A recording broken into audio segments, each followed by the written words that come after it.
In the darkest corners of the world, shadows take form, and legends are born. Creatures that hunger for flesh, killers who walk among us, and beings that wear a human smile but are anything but human.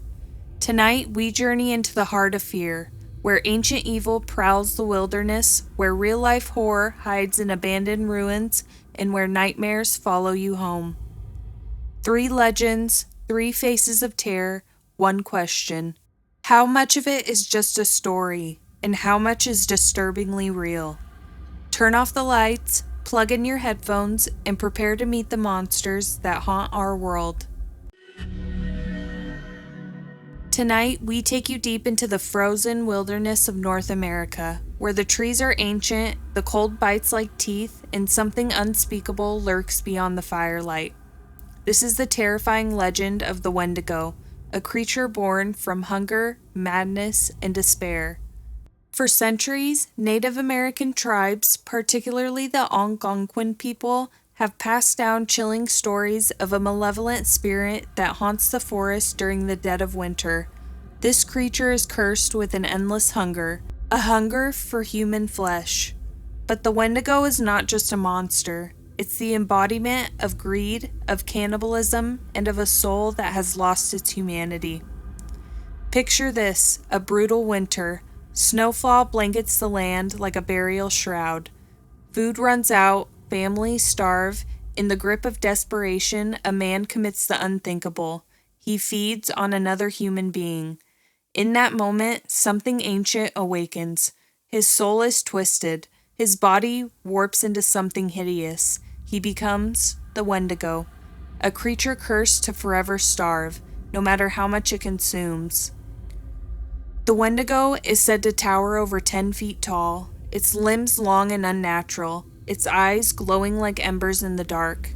Its skin is stretched thin over bones, gray and decaying, and some say it has antlers, like a deer, but not a deer you'd ever want to see. These are the twisted horns of a nightmare. It stalks the forest in silence, watching and waiting. Victims report hearing voices on the wind, familiar voices calling for help, but it's a trick. By the time you realize what's happening, it's already too late. The Wendigo strikes with razor-sharp claws, dragging its prey into the snow, leaving nothing behind but blood and broken branches.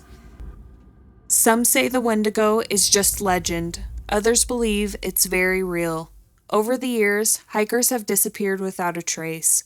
Hunters speak of shadows watching from the trees, of something breathing just beyond the firelight. And whether spirit or beast, the Wendigo serves as a dark warning. A warning of what happens when greed consumes us, when we turn on each other in times of need. The legend reminds us monsters are real and they often begin as humans. Now, while there's no verified evidence of the Wendigo's existence, many have claimed to experience something unexplainable in the forests of Canada, the Great Lakes region, and the northern U.S. Diving into 3 real-life Wendigo encounters based on eyewitness claims and historical accounts that continue to chill people to this day. A Cree trapper named Matthew St. Pierre vanished deep in the forest during a harsh winter. Weeks later, he stumbled back into his village, frostbitten, wild-eyed, and barely able to speak. He claimed he'd been stalked for days by something that walked like a man but wasn't human. He described it as tall and thin, with glowing eyes and antlers. It watched him from the treetops. At night, it whispered his name. He said he could hear it breathing outside his shelter, scratching at the door. The villagers were terrified. They believed Matthew had come face to face with the Wendigo. He was never the same, refusing to return to the forest. Within a year, he was dead, still whispering about the creature that haunted him. One of the most disturbing cases tied to the Wendigo legend is that of Swift Runner, a Cree hunter and trapper. In 1878, he and his family were isolated in the wilderness. When spring came, only Swift Runner returned, alone. He confessed to killing and eating his entire family. He claimed he was possessed by the Wendigo spirit, overtaken by a madness that made him crave human flesh. Some believe he suffered from Wendigo psychosis, a supposed mental illness linked to cannibalism and madness in extreme winters. Swiftrunner was hanged for his crimes, but many said the Wendigo had claimed his soul. Two friends were camping near the Boundary Waters in Minnesota. Late at night, they heard strange howls echoing through the trees. Assuming it was wolves, they stayed close to their fire until they saw something tall standing just beyond the light. It wasn't a bear, it wasn't a deer. It was something else, with long arms and glowing eyes. They shined a flashlight, but it vanished. The next morning, they found huge footprints in the snow, circling their tent, and deep claw marks carved into a nearby tree. Locals told them they were lucky. Not everyone who meets the Wendigo lives to tell the tale.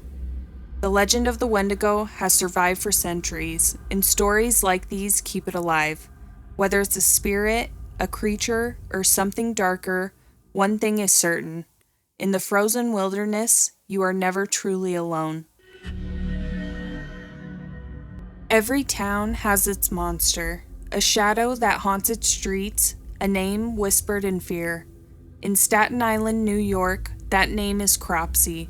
But what started as a campfire tale to scare kids at night quickly became something much darker, because sometimes legends are born from truth, and Cropsey might have been real. The legend of Cropsey has haunted Staten Island for generations. The story was always the same. A deranged man, sometimes an escaped mental patient, other times a vengeful former camp counselor, stalks the woods at night, armed with a hook or an axe, snatching children who dared to wander too far from home. He lived in the abandoned tunnels beneath the old Willowbrook State School, emerging only when the moon was high and the air was still. Willowbrook wasn't just a name, it was a real place, and its history is the stuff of nightmares. In the 1970s, Willowbrook State School was exposed for its horrific abuse and neglect of mentally disabled children. The halls were filthy, patients were mistreated, and the screams of the forgotten echoed through the crumbling halls. It was shut down, but some say not everyone left. For years, Cropsey was just a tale, until the 1980s, when children began disappearing. Jennifer Schweiger, a 12-year-old girl with Down syndrome, vanished in July 1987. Her body was later found buried on the grounds of Willowbrook, and the man responsible was someone who had worked there, a man named Andre Rand, a man many believe was the real-life Cropsey. Rand was a drifter, a convicted sex offender, and had connections to multiple missing children. He lived in the woods around Willowbrook, in tunnels, in makeshift camps. Witnesses claimed to see him luring kids with promises of candy or money. Though convicted of kidnapping, several children were never found. The legend of Cropsey had stepped out of fiction and into reality. Some believe Rand wasn't working alone, that he was part of a cult, that Cropsey is more than just one man, it's an evil that's never left Staten Island. Even today, hikers in the woods report hearing strange voices, footsteps behind them, the sound of something or someone lurking just beyond sight. They say the tunnels beneath Willowbrook still stretch for miles, and at the heart of them, Cropsey waits. So if you're ever in Staten Island and you feel like someone's following you, don't look back, run, because Cropsey is still out there and he never forgets. Urban legend or terrifying truth, you decide, but remember the scariest monsters are the ones that are real. They say if you walk alone at night, in the dead hours when the world feels abandoned, you might see him. The smiling man, a figure that doesn't belong, a face that never changes, and a smile that will haunt you forever. This urban legend isn't tied to any one place. It's happened in cities, suburbs, even small towns. But the story's always the same. A lone traveler, a dark quiet street, and a man watching, grinning. It was 2 a.m. The streets were empty. A man named Mike, coming home from work, decided to take a shortcut, a quiet road lit by a few flickering streetlights. He heard nothing, just the hum of the city in the distance and his own footsteps, until he saw him. A man stood under a streetlight, too far to see clearly at first, but something was wrong. His posture, his stillness. As Mike got closer, he could make out more details. A pale face, dark eyes, and a smile stretched too wide, too still, like it was painted on. The smiling man didn't move, didn't blink. He just watched, smiling. Mike crossed the street, unnerved, but then the man began to follow, step for step, his grin never fading. Mike picked up his pace. So did the smiling man, faster and faster, until Mike turned a corner, heart pounding, but when he looked back, nothing. The street was empty. Other people have seen him too. Reports come from all over. A tall, thin man in a suit, or rags, or no clothes at all, always smiling. Sometimes he follows you, sometimes he dances, and sometimes he speaks. Why are you smiling? One woman claimed she saw him outside her window at 3 a.m. He didn't move, didn't knock, just stood there, smiling. She blinked and he was gone. But on her window, smeared in what looked like blood, was a smile. No one knows who or what the smiling man is. Some say he's a ghost, others think he's something darker, a demon that feeds on fear, lured by loneliness. Or maybe he's just a man who went mad and now walks the earth in eternal glee, spreading his madness to anyone he meets. But whatever you do, don't smile back. They say that's how he chooses you, that's how he follows you, and that's how he enters your dreams. So next time you're walking home at night and you feel like someone's watching, don't look. And if you do, and you see a man smiling at you from the shadows, run, because by then it may be already too late. 3 legends, 3 nightmares, but maybe they're more than just stories told to scare you. The Wendigo, a creature born from hunger and isolation, still said to roam the forests. Cropsey, a monster made real, who may still haunt the ruins of Willowbrook. And the smiling man, well, he could be anywhere, watching, waiting, smiling.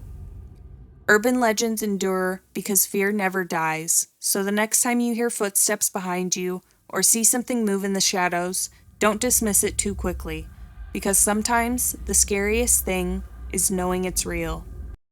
Thanks for venturing into the darkness with us. Don't forget to like, comment, and subscribe, because there are more legends to tell and more nightmares to come.